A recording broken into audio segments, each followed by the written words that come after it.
I'm Sarah Shaffer-Harris, and this is We the People, where we reclaim the words that started it all and explore the people and politics shaping tomorrow. Let's talk about what's really going on in our world and why it matters. Today, we're talking about reproductive rights in America and what it looks like for our generation. We're going to explore real-life examples, learn about legality, and courses of action. And I'm here with my very special guest, Eleni Leventis. Hi, I'm so excited to be here. Okay, so I want everybody to start by just imagining this scenario. So you're 13, 14, maybe 15, and you miss your period. You're scared, you're literally a child, and you don't want your parents to find out. You look up options because you have no idea what to do, and you realize abortion is not legal in your state. I want you all to think about what that would feel like. So now your option is to travel, but you don't have money, you don't have a car, and you don't even know if it's legal to go alone. And unfortunately, this isn't a hypothetical for a lot of people. 1 in 10 teenage girls face this choice every single year, which is why it's so important to talk about and which is why we are going to be covering the multiple aspects of it today. So my question for Eleni is, do you think teenage girls in our society are prepared for something like this to happen? And do you think we are taught enough to make an educated decision?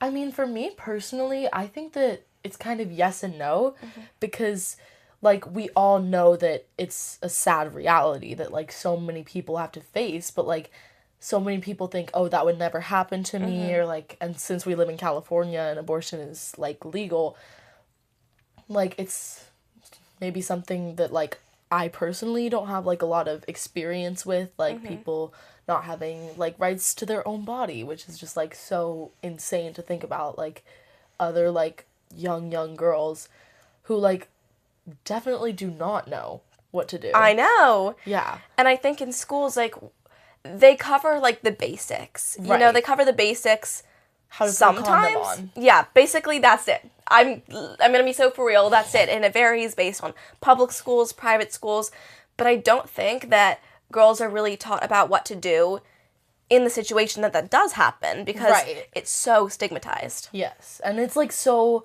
hard to talk about, and I think that it's just something that people should, like, normalize talking about because it's, like, something that's real, and if we were to just, like, totally, like, illegalize having sex, that's just so unrealistic because people are gonna have sex and that should be expected, and, you know? Yeah, I think if we're already expecting that to happen, we need to also teach about what to do if you do get pregnant. Right. And I think it's not fair to all of, like, the young girls for society to just say, like, oh, don't have sex, like, you're gonna get pregnant, and just give them all Right. those warnings, but then not give them actual education on what to do if that does happen. Right, and to have, like, it's hard to get a parent involved because so many people are in a home where, like, they don't have a parent that they think they could talk to about it, or they're in an unsafe environment, and then girls end up going through that alone. yeah. And I feel like that's just the worst part is when something like that does happen and you have to go through it all alone. Like, okay, it's horrible no matter what to be Right. faced with such a scary decision, but then going through that alone just makes it so much worse. Okay, so segment 1 is what falls under reproductive rights. So everything in that general category. So we have abortion access, the obvious one. We have birth control, sex education, medical privacy, and the ability to make decisions about your body. All of those fit under this reproductive rights category, and all of them are being limited in our society right now. So as you can see, this is not just one issue, it's a whole system of rights. And it's really, really important to talk about them. So my question for Eleni is, what do you think your rights are? I think that because I'm in California, I think that I have access to abortion and access to medical care, and I'm pretty sure that I can get it without having a parent's consent. But that's also not in a lot of states, you know? Like, just in California and, like, Colorado, I believe. Well, we will see, but a lot of people don't know their rights, and I think it's really important, especially for teenagers, to know what their rights are in their state and in the states surrounding them so that they can know how to help themselves and how to help friends or family members or people around them.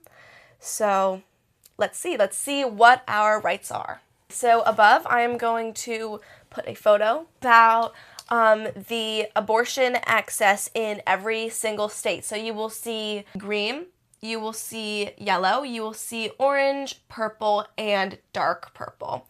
And so each of these states that you see in this picture above have different abortion laws, which is really, really important to talk about. So segment 2 is about state abortion laws and traveling for care. So I'm going to give a little bit of context. After Roe v. Wade was overturned, each state now decides their abortion laws instead of it being protected under the Constitution as a whole. So before Roe v. Wade was overturned, basically the government protected everybody's rights to have an abortion. And now, since it was overturned, now each state individually makes that decision. So like I was talking about before, we have expanded access, protected, not protected, hostile, and illegal. And these are the definitions here, so definitely take a moment to read those, because those are the sad realities for so many people in so many states. So all this information can also be found on centerforreproductiverights.org, and there are a lot of other sites that can help educate you on your abortion rights, your reproductive rights, and those around you. So definitely go take a look at those, because it's really important for, I think, everybody to know what their rights are. And my question for Eleni is, do you think it's fair that your rights depend on your zip code, and would you feel safe traveling for something like that? I don't think that that's fair, because what if you're like a teenage girl who's just has the misfortune to be born in Texas, you know? Why should you have less access to healthcare than someone born in California or like Oregon? Yeah. And I don't think it's safe to travel, because I think there was that whole thing about like judges can penalize doctors for like and even send them to prison because that person traveled for that abortion care. Those are what are called hostile states. So, and you're completely right, when in those states somebody will travel to get abortion care, then the doctors can be penalized for that. So you're right. That's not all states, but that is definitely some states.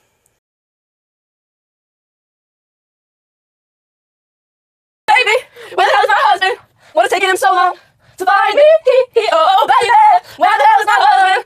Okay, so section 3 is about birth control and contraceptive access.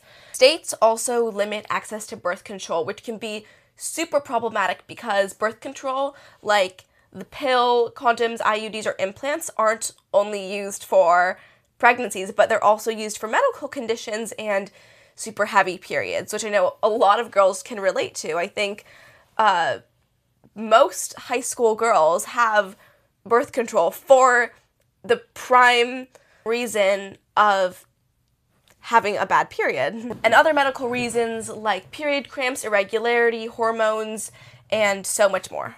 However, birth control can also be super expensive, which is a huge issue. And so even if it exists, sometimes not everyone can afford it, which is another really big problem, especially in families or neighborhoods where the income is a lot lower and people just don't have money for that. Which is why I believe that all contraceptives should be free, along with feminine products and all of that, but that is a whole nother conversation. And one more setback a lot of teens face is parental involvement. And I just want to state for everybody that in California, teens can get birth control without their parents knowing. And for parents watching, please don't hate me. Please don't hate me. I'm simply stating the laws and the facts that can help a lot of people. So teens, you can get birth control and you can get contraceptives, at least most of them, without parental involvement or consent. And a lot of teens don't know this, which is why it's such a big barrier. And I just want to put out there that the barrier here isn't because of the law in California, it's because we aren't educated about it. But some simple facts are like birth control, like the IUD or implant, can be over 99% effective, which actually is even more effective than condoms or a lot of other birth control methods, but it is actually 99% effective and used by millions of people in the US. So my question for Eleni is, what do you think stops teens most when it comes to getting birth control and contraceptives? Is it money, fear, lack of info, or a combination? I think that it's probably a combination because, like, until, like, I knew that we were filming this episode, I did not know that it was legal for a teenager to get birth control without, like, a parent. Right. And also, like, so many, like, the pill, for example, has so many side effects Oh my that gosh. affect, like, and there was a pill that was going to be for men to take, and they took it off of, like, the testing list because it had too many side effects. Yeah. So that just kind of ties into, like, The whole, like, sexism. yeah, it does. But, I think a lot of these episodes can kind of be woven together. yeah. Yeah. And then also, I think that, yeah, money too, especially, like, this isn't even for just teens, but, like, adults who, like, have very low income or, like, don't have a lot of money lying around, like, will still have sex, and then if they get pregnant, they'll have a kid, and then that's just more money that they, like, have to pay that they, like, can't pay for, you And know? if they already can't pay for contraceptives Right. as adults or teenagers and they have a kid, what world are you bringing this kid Right. into? Yeah. Yeah, exactly. Yeah. I definitely agree with you. I think a lot of barriers for teens when it comes to getting birth control and contraceptives, it's kind of a combination of all of it, I agree. But I think first and foremost, I think it's education. We lack so much education when it comes to this. Like you said, you didn't even know that we could get birth control without parental consent, and for the most part, you can. And I think it's really important for teens to know that, just so that a lot of us can have, like, peace of mind. Exactly, yeah. Yeah. So I think the education, first and foremost, is probably the biggest issue when it comes to teens not getting what they need. Right. Okay, so section 4 links directly into what we were just talking about. So it's teen rights in California. I really want to emphasize the in California part because teen rights vary depending on state, just like how abortion access varies depending on state. But Which is messed up. thank you. But in California, teens can get birth control without parental permission. They can get abortion care without parental consent. And they can get STI testing and treatment confidentially.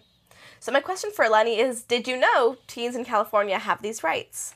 I'm still undereducated. Like, even, like I said before, like, I just learned about this, and I just learned about this, like, because we were doing this episode, and I'm still, like, I still don't know everything, I think, and, like, I don't know if it only applies to, like, the pill, or, like, Yeah. can you get IUDs without parent consent, or, like, implants, and I think that it's important for so many people to know this, because then you could get birth control, and this could prevent, like, so many teen pregnancies, you know?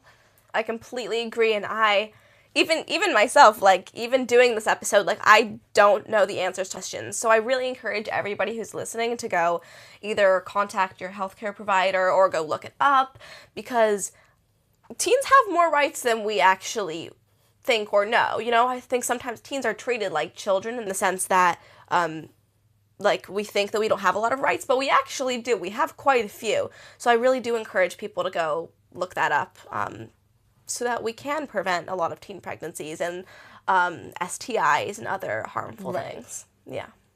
Okay, so section 5, my personal favorite section, and I know we're both going to have a lot to say about this, is about what's happening right now and different perspectives. Because I think for us in the Bay Area, a lot of us just believe we are right. Like, we believe in our point of view so strongly that we don't like to listen to other point of views. But it is important to listen and hear other people's point of views. So I want to start with the pro-choice perspective. So that perspective includes things like bodily autonomy, personal freedom, life trajectory, so like education and career, and female empowerment. Okay, and then the pro-life perspective, so our opposing belief, values fetal life, moral religious beliefs, and protection of the unborn. So I just want to put out there first and foremost that I personally see this as more complicated than just pro-life versus pro-choice.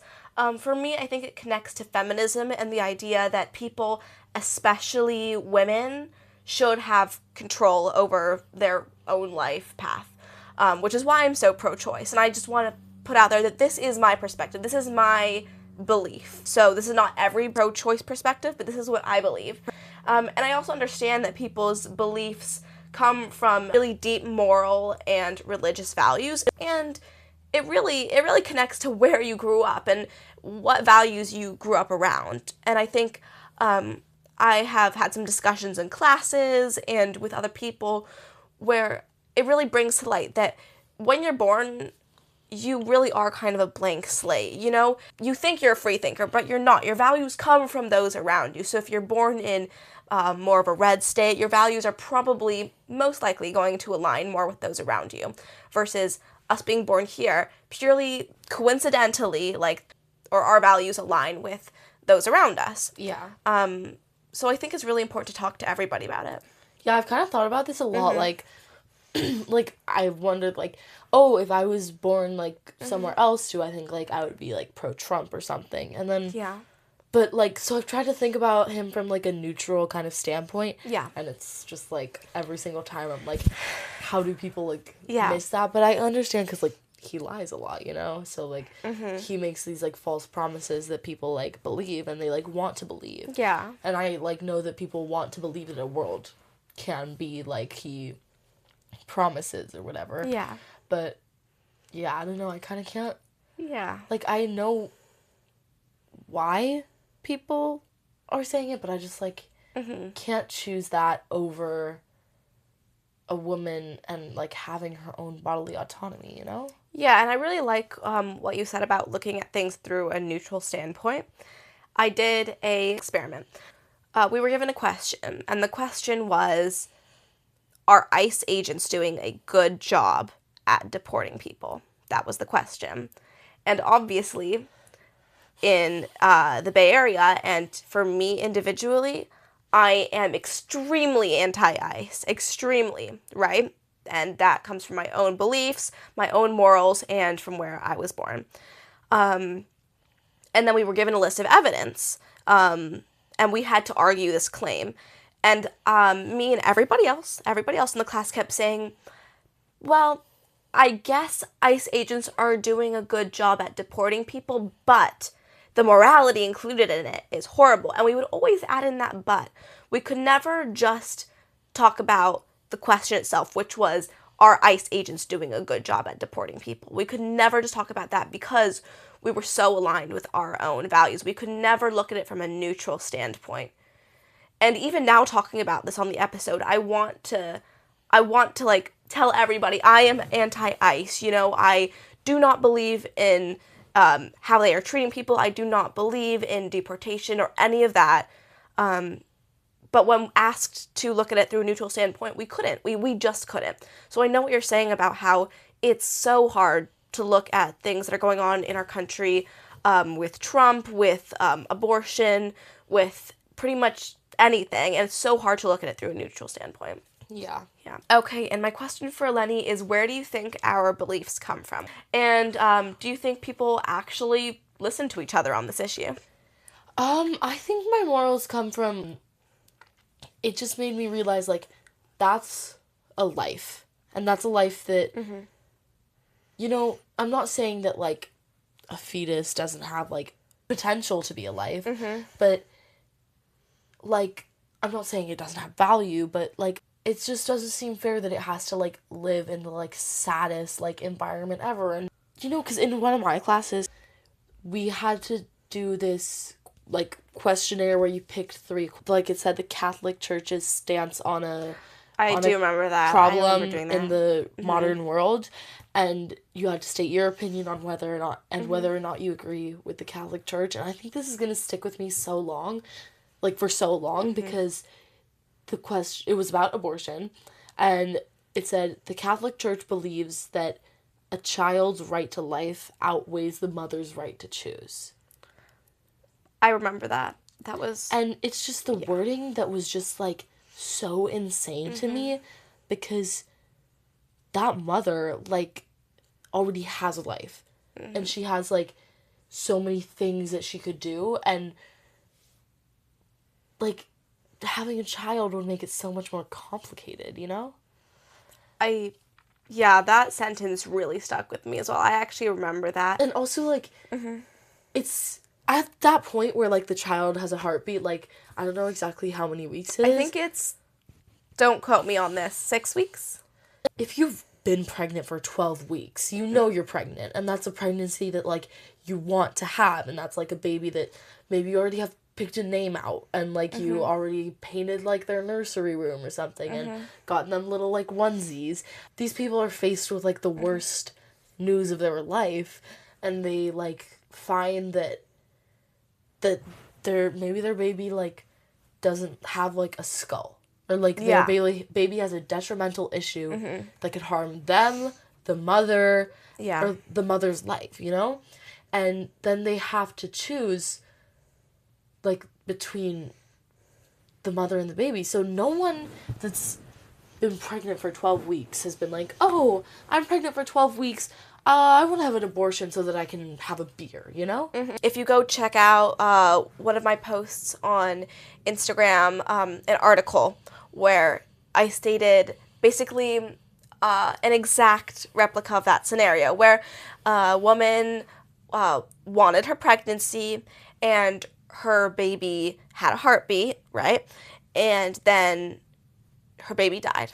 And because of the heartbeat bill, she was forced to carry around her dead baby, so a carcass, inside, like, her uterus. And she's forced to carry around that dead baby for so long because she legally could not get an abortion. I think that in those kinds of scenarios, we really need to have exceptions, even in hostile states. Right. Because how is it that a dead baby can't even be taken out of, like, the mother's body? Right. You know? Right. A dead baby has more rights than the mother. Right.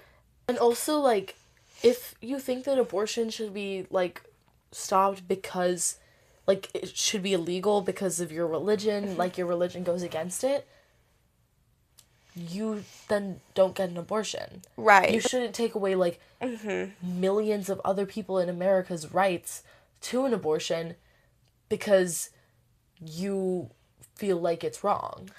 That's why I really like our pro-choice point of view, because I believe that if everybody is given the right to choose, right, you can choose not to have an abortion. If that goes against what you believe, what your family believes, that is your choice. Right. I don't think that people should be trying to choose for each other. I don't think the government, the state, should be trying to choose for other people. I think everybody should have the right to choose for themselves. Yeah. It's completely okay if your choice as a 15-year-old is to have a baby. That's okay. That's your choice. That's your family. That's going to be your own consequences to deal with. But I think forcing everybody in a certain state to have an abortion and not making that many exceptions to it, that is where a lot of things go wrong. I saw this, like, story about a mother who was pregnant and she found out that her baby had some kind of, like, genetic disease. I don't remember exactly what it was. And in her state, you could have an abortion. And the doctor told her, you can either have an abortion or the baby will probably die. And she chose to carry that pregnancy. And she said that it felt so right for her to, like, make that choice and to choose. And if she hadn't had the right to choose, maybe she would have felt, like, stuck or, like, more stressed out about it. But the fact that she was able to choose whether or not she had that baby just, like, totally, like, changed her, like, view on, like, how she was going to raise that baby if it survived or, like, how she was going to go through her life. And it just felt, like, really empowering for her. That's what I believe is so wholesome about pro-choice, is that you are empowering women. You are giving them a voice and the right to choose the trajectory of their life. Right. And even if the baby might die, even if something might happen, the mother's right to choose, I believe, is the most important thing. Because if the mother has the choice to have an abortion or to carry the baby, and whatever she chooses, that's okay. That's her choice. Right, yeah. Right? And that's her life that she's changing. It's nobody else is changing her life for her. It's her choice. People say that it's really wrong for mothers to, like, have an abortion based out of, like, convenience. Or, like, in, like, the scenario that I doubt has happened more than, like, 5 times. Like, so that they can go to, like, a party on Saturday or whatever. Like, do you really think someone who's willing to give up their baby for, like, give up having a child for a sip of alcohol is going to be a good parent? Exactly. And so many people who are pro-choice don't want to protect that child after it comes out of the uterus. Like, they don't care about that child once it's born. Like, so many of the same people don't want free school lunches and don't want, like, to protect, like, that is to have such more a gun good point. control. Yeah. You know? That is such a good point. I think the same people who believe that a fetus has more rights than the mother, those same people don't care about the child once it's born. They're just pro-birth. And I recently saw a quote that also really stuck with me. It was, no woman wants an abortion like they want an ice cream. They want an abortion like a trapped animal wants to claw off its own leg. And also, no one wants to get an abortion. Nobody No wants one, that. like, goes out on a Saturday and be like, hey, it would be so fun to get, like, an abortion today, you know? Let's get an abortion. No one Nobody wants does that. to do that. It's just a thing that, like, no one wants to break their arm and get a cast at the hospital. No one wants to get the flu and take Tamiflu. No one wants to get COVID and take a COVID test, you know? So I just want to really reiterate that teens are affected. And as teens, I think it's really important to talk about this and for people to go research for themselves, learn their rights, learn the rights of the people around them. Because I think stigma equals silence. Because this topic is so stigmatized, people are quiet about it. So people don't know their rights and people don't speak up for what they need and what they want. And a lack of education is dangerous. Just like the stigma. I think when we don't get this education, things become dangerous. People can have sex not knowing that's how you get pregnant. Right. And they can die from pregnancy. Yeah. You know, there are a lot of things that can be really dangerous when we don't get educated. And so many doctors are too scared to, like, treat someone if they're having an unsafe pregnancy because they're scared that they could get arrested for it. Exactly, because of these state laws. Yes. Yeah. And I think that no matter what you believe, being informed is what keeps people safe, which is pretty much the primary reason why I started this podcast, is to inform people. I believe that everybody has the right to an opinion, even if they have a different opinion. Everybody has the right to education. Once you are educated, you can make an educated opinion. Okay, so ultimately, at the end of the day, you don't have to agree, but you do have to be informed, because one day these decisions could be yours. That's it for episode 4 of We the People. I'm Sarah Shaffer-Harris, and let's keep talking about what matters.